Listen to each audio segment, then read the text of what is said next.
currently serves as a research and advocacy associate at the Center for Civilians in Conflict, where he reports on congressional policy affecting civilians in war zones abroad.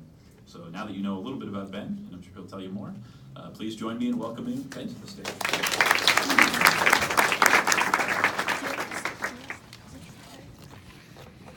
Hi everyone, and thank you so much, Tony, for the warm introduction. Wow, it is phenomenal to be back here. I seriously cannot express to you guys how much I missed this library, how much I missed the museum. Getting to see all my friends at the Reagan Foundation again, getting to meet all of you has been a fantastic experience, and I just realized that I recognize myself a lot in all of you, and it's made me kind of reflect on my experience as a debater when I was in high school, like you are now. And something that I recalled is that a lot of the reason why I love debate so much, one was for the communication skills, obviously. I was a theater kid, a speech kid, a debate kid. I loved talking to people and sometimes listening. But I also really liked the strategic component of building out a debate case, having my counter arguments prepared to their attacks, and then my counter arguments that I knew would come next. But I developed this habit as I sort of went down that line of reasoning, where instead of preparing in a round to speak to my judge, I was preparing to speak in a language that my competitor would understand, that other debaters would get.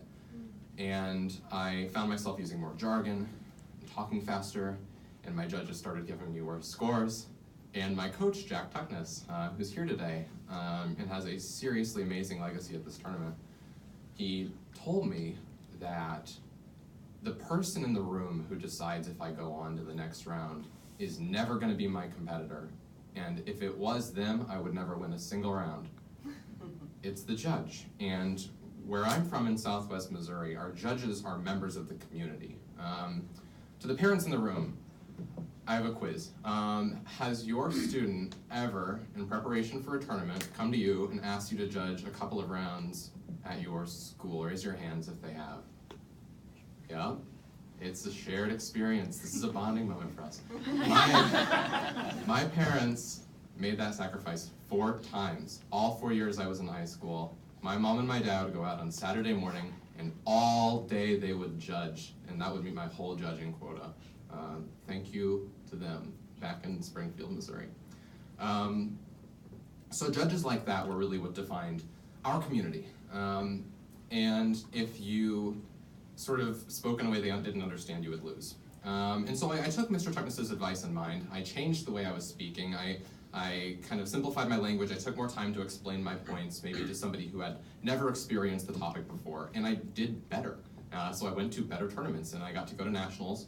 And when I was there, I experienced that there had been a different trend that had occurred in different circuits or different fields of debate that had taken the opposite approach. Whereas I had modified my debating style to accommodate our judging community, a lot of other debate circuits modify the judging community so that they can continue to have that same argumentative style that's hyper-focused on argumentation and sometimes loses sight on some of the communicative skills incorporated in debate. And I do not mean this to disparage that style of debate at all, because some of the most intelligent people who understand arguments better than anyone I've ever met have come from those circles of debate. They were hard for me to engage in. I lost a lot of rounds when I had to, debate that style, but I really met some exceptional people that were very, very talented in that regard. But I had this kind of feeling of unease, and it's something that kind of came into clarity when I was with Rebecca Harding at the National Speech and Debate Association tournament booth, where we were kind of advertising this tournament. We would have students come up to us from places like Idaho, where they really didn't have that really flow-heavy debate. They have community judges like us, and it was really focused on sort of speaking quality along with the quality of one's evidence. And I had this realization that those students will never win a national tournament like that so long as there is this expectation at the highest levels of competition that there is a single way that you have to engage in the debate space. And if you don't have specific preparation to debate in that way, if you haven't gone to the debate camps and you haven't done the speaking drills, then it's really, really difficult to make it high up the ranks at the national tournament, no matter how good you are at speaking, no matter how intellectually qualified you are, no matter how good your analytical skills are.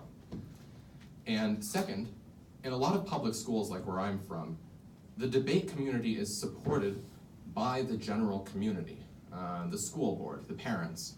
And when we would have parents judge rounds that ended up getting judged along those like very low qualifications, oftentimes if there's a panel of 3 judges and 2 of the judges